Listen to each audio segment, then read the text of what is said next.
Let me tell you this first. That's the reason I taken the job in New York. Because my husband said to me, you cannot run around here and fight about issues that are locally and know nothing about global issues. So I'm saying to you, you're going to take the job in New York. And what's the job in New York that you took? My job title was the coordinator of racial and economic justice. For what organization? For the Fellowship of Reconciliation. The person that told me about this job and insisted that I apply for the job was George Edwards, Reverend George Edwards, the husband of Gene Edwards, the late George Edwards. He's passed on too. So I was there talking about it because I knew, an injury to one, as Dr. King used to say, is an injury to all.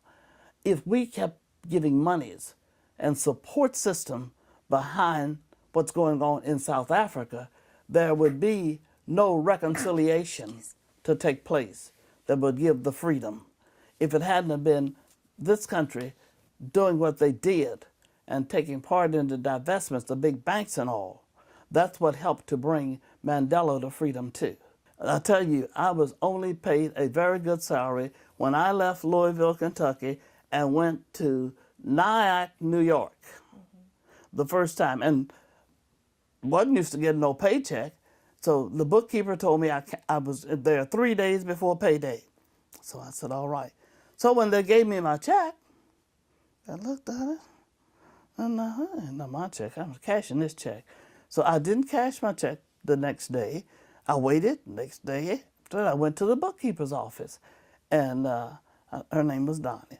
And I said, Donna, I didn't cash my check. I said, something's wrong. I was only here on a 3-day work period before the time went in. And she looked at it all, figured it all out. She said, this is right. She said, this is your 3 days. I never had a check that big for 3 days of working in the movement. And God blessed me that it was a good salary. I got a good pension, and that helped me live through these days. How long did you stay in New York? I was in New York from 1990 to 1997, 7 years. But they kept me on a year because I was on a medical leave with my husband. Then when I told them that I was not coming back, then I resigned my position.